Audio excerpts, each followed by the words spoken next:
Hey, it's Spencer. I'm out here on our agroforestry zone. This is the continuation of our series from starting a syntropic agroforestry from scratch. So this is more clearing.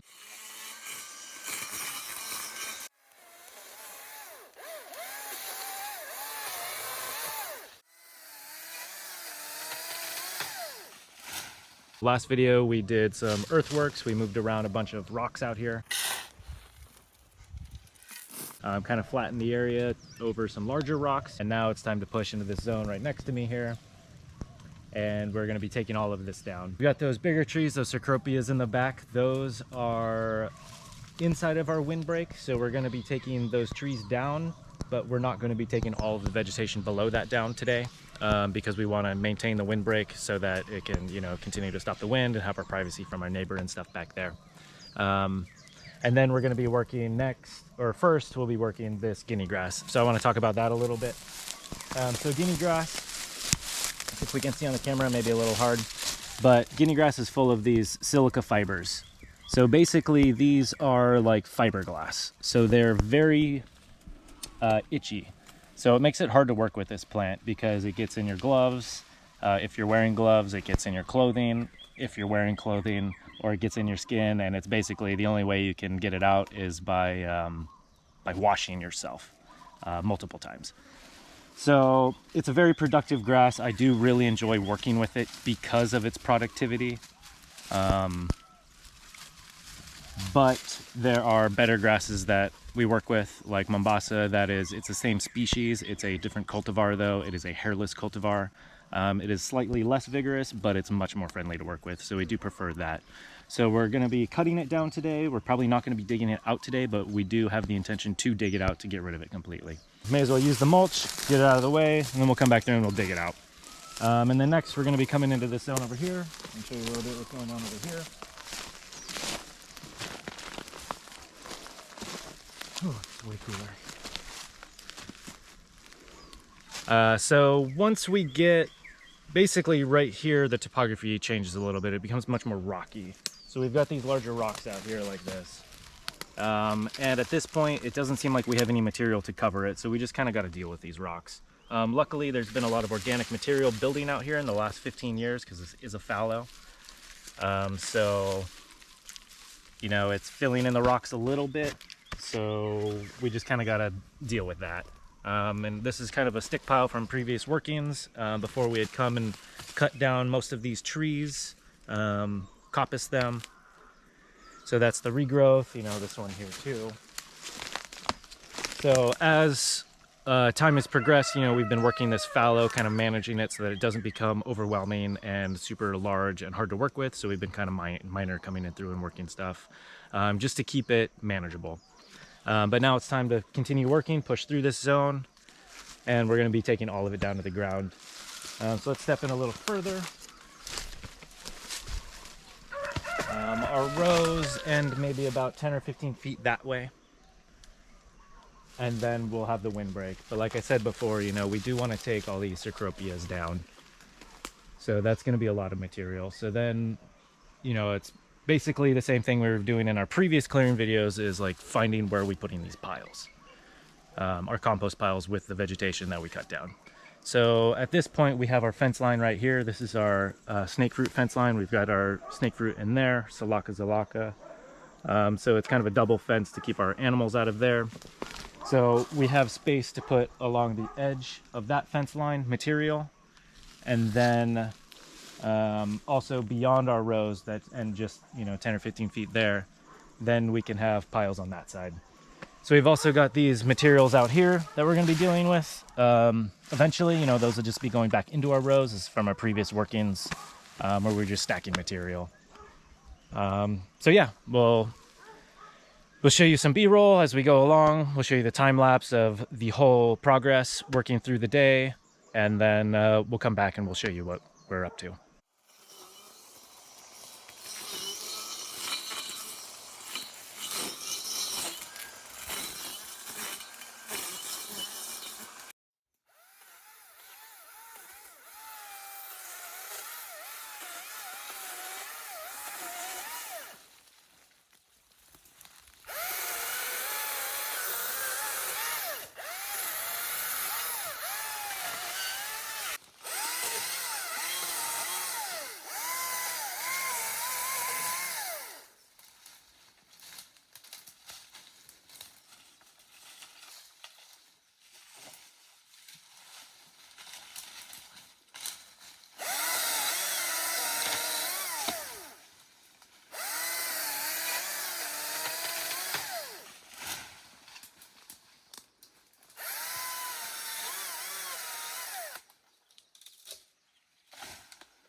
everybody, I'm back out here, and this is the same general area, so let's have a look around.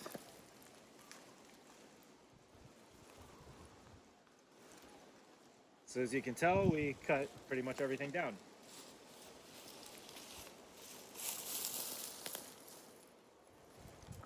So we left the guinea grass here. We're just leaving it to mulch on the ground. We were thinking about moving it over in different areas, but we thought it was best to just kind of leave a lot of the vegetation where it is so that it can start to begin to fill in some of these holes with the rocks and stuff down here. So basically the topography out here is, it's crazy. So it's gonna be kind of challenging for us to work with this, but this is what we're gonna have to do. So we have still some of these piles out here. These log piles, so we're going to be using these on the edges of our rows to fill in, to basically make the row as like flat as we can. So it's going to be messing with the logs, messing with the sticks, and trying to flatten the topography the best that we can. We don't really want to bring in more material, any more rocks and stuff. So we're just going to utilize the organic matter to fill the dips and the ditches. See, like right now I'm standing in a low spot, and there's like kind of a high spot here, and you know, there's like all these rocks here. And there's like a big weird hole here with all these big logs. So there's going to be a lot of randomness as we step into the next steps of the process. So that's just going to be what it is, and it's kind of, you know, all the rest of the zone behind us over there was all super flat. It was really easy to work with. So this back area is different.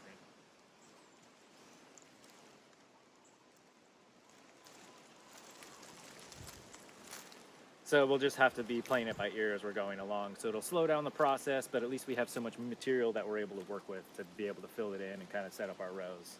And then we'll need to come back through and dig out the guinea grass, little clumps like that. So we've still got more work to do as we're, you know, building out these rows. And we'll take you on that journey as we go along. And then the final thing that I want to mention is all these cecropias behind me. So those are all these stumps. So that's basically our windbreak there. So we cut them high so that they'll regrow quickly and fill the space again, so that we don't have the neighbor's plot right there. That coconut's on the neighbor's lot, so it's just right there. So we want to have a buffer. So this is the final part of our clearing, and then next we will be setting up our rows and drawing our line and digging holes. So if you want to watch that content, please subscribe. If you like this video, please like it. And if you are interested and have some questions, please leave us some comments. You know, we love interacting with people. And it makes it fun for us. So thanks for watching, and we'll see you in the next one.